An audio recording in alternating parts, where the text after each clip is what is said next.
इसलिए हमने सोचा कि आप लोगों की मदद ली जाए। अभी हाल ही में हमने भोपाल में जो भारत भवन है, इसमें एक बहुत गौरवशाली रंगमंडल हुआ करता था, जिसका नेतृत्व हमारे यहाँ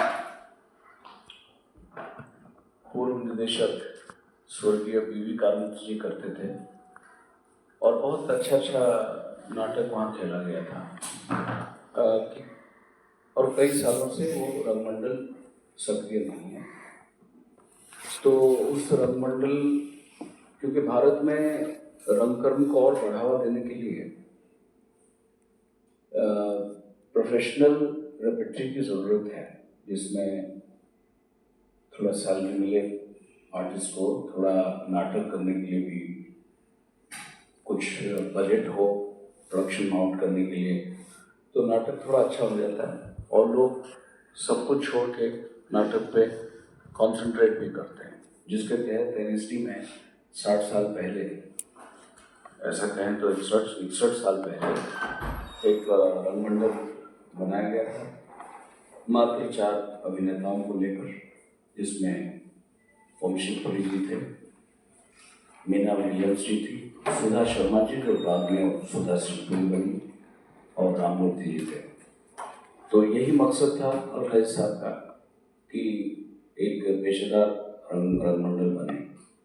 और फिर 80s में भारत भवन बना, और अभी भारत में हर एक स्टेट में तो रंगमंडल होना चाहिए, लेकिन साधन और बाकी कमियों के चलते सारे स्टेट में तो नहीं है, लेकिन कुछ प्रांत में अगर हम कर पाए, इसलिए एनएसडी तत्पर है। और भारत भवन के साथ एक एमओयू हुआ है, जिसमें भारत भवन और राष्ट्रीय नाट्य विद्यालय दोनों मिलकर उस रंगमंडल को फिर से रिवाइव करेंगे और एक नेशनल रेपेट्री की तर्ज पे वो एक फिर से रेपेट्री बन के लोगों के सामने उभर के आएगा। साथ में राष्ट्रीय नाट्य विद्यालय का ये प्रयास है कि देश भर में हमारे भी अपने राष्ट्रीय नाट्य विद्यालय की तरफ से नेशनल रेपेट्रीज हो, एटलीस्ट एक जोन में हो। और हिंदी हार्टलैंड बहुत बड़ा है, उसमें 2 से 3, 4 रेपेट्री अगर हो तो हिंदी रंगमंच को भी बढ़ावा मिलेगा और हिंदी साहित्य को बढ़ावा मिलेगा, रंग प्रेमी और रंग कर्मियों के लिए बहुत अच्छा होगा।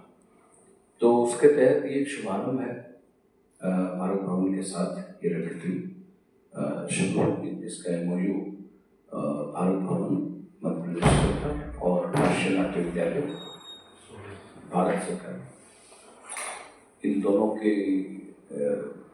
में एक समझौता हुआ है, एमओयू साइन हुआ है। इसके अलावा राष्ट्रीय नाट्य विद्यालय भारत क्योंकि इतना बड़ा देश है और हम केवल यहाँ पर एक ऑल इंडिया बेसिस पे स्कॉलरशिप बेस पे हम 4 सेंटर 5 सेंटर में लोगों को चुनते हैं, तो 112 सीट हमारे पास इस साल था।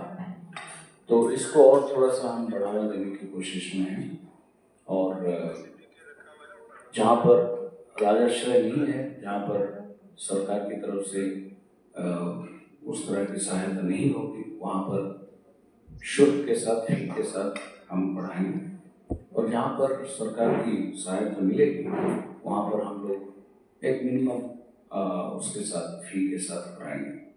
और मैं आपसे ये भी साझा करना चाहूँगा कि राष्ट्रीय नाट्य विद्यालय कोई प्रॉफिट मेकिंग इंस्टीट्यूशन नहीं है, ये नॉन प्रॉफिट इंस्टीट्यूशन है गवर्नमेंट ऑफ इंडिया की।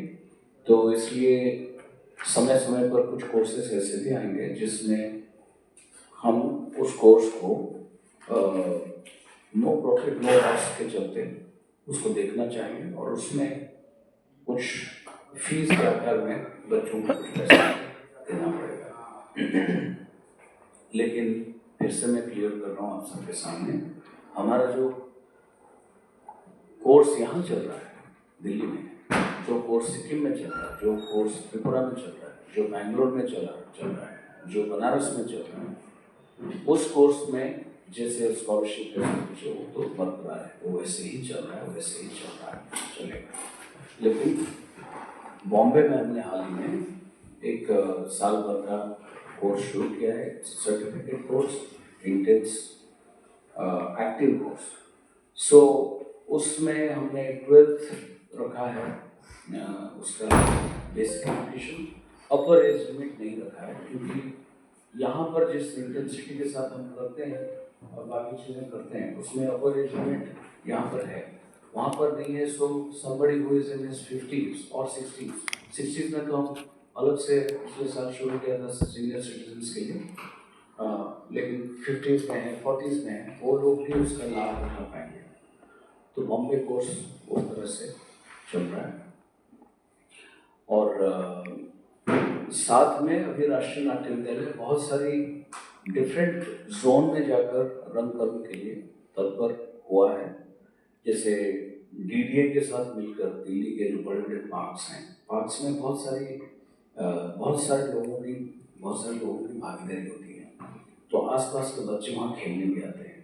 तो हम अभी वहाँ पर भी वीकेंड थिएटर वर्कशॉप बच्चों को लेके, उनको इतनी दूर आने की ज़रूरत नहीं, हम वहाँ जाएंगे, पार्क में हम लोग उनके साथ काम करेंगे। तो जो हमारा नाट्यशास्त्र है उसमें नाटक को नाट्य क्रीड़ा कहा गया है, और ये 3000 साल पहले कहा गया है, और आज वेस्टर्न वर्ल्ड इसको प्ले बोलता है। So if a park is a playground, so let there be different kinds of plays.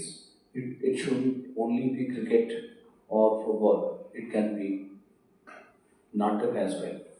So वो एक पहल हमने अभी शुरू किया है। साथ में पिछले दिनों हमने जो एस्पायरिंग डिस्ट्रिक्ट्स हैं, नीति आयोग की जो एक एनालिसिस है, उसमें नीति आयोग ने कुछ डिस्ट्रिक्ट को एस्पायरिंग डिस्ट्रिक्ट के रूप में घोषित किया है। सो ट्राइबल बेल्ट में जाके भी हमने अभी वहाँ के बच्चों के साथ ही रंग प्रशिक्षण का शिविर किया, वर्कशॉप किया। दिल्ली के स्लम के बच्चों के साथ ही हम लोगों ने समर में वर्कशॉप किया, और जो बच्चे ऑटिज्म के शिकार हैं उनके साथ भी अभी हम थिएटर वर्कशॉप कर रहे हैं। और देख के कोई भी अभिभूत हो जाएगा और कोई भी इमोशनल हो जाएगा। आपको जान के खुशी होगी कि अभी बिहार फ्लोर करके आया है, और ना केवल पटना जैसे बड़े शहर, बल्कि रामपुर जैसे कस्बाई इलाका, जहाँ पे आपको बहुत ज़्यादा आधुनिक रंगकर्म की जो क्या कहते हैं रिक्वायरमेंट्स हैं नाटक खेलने के लिए, in terms of auditorium, lights, ऐसा इतनी सारी सुविधाएं नहीं होती है। उसके बावजूद हमने वहाँ परफॉर्म किया, क्योंकि जहाँ पे हमें ये सारी सुविधाएं होती है वो तो हम करते ही हैं, जहाँ सुविधाएं ना हो वहाँ भी रंगकर्म लोग करते हैं।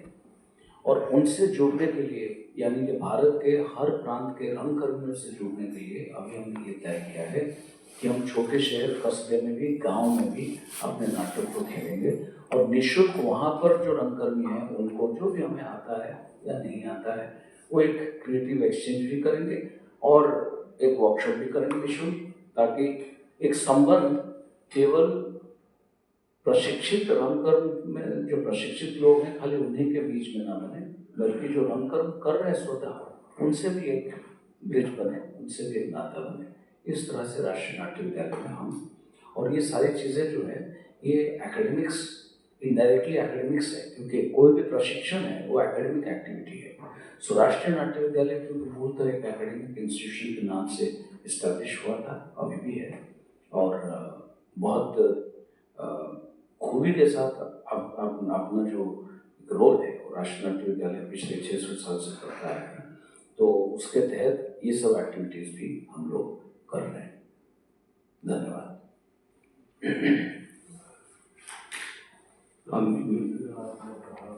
मेरे साथ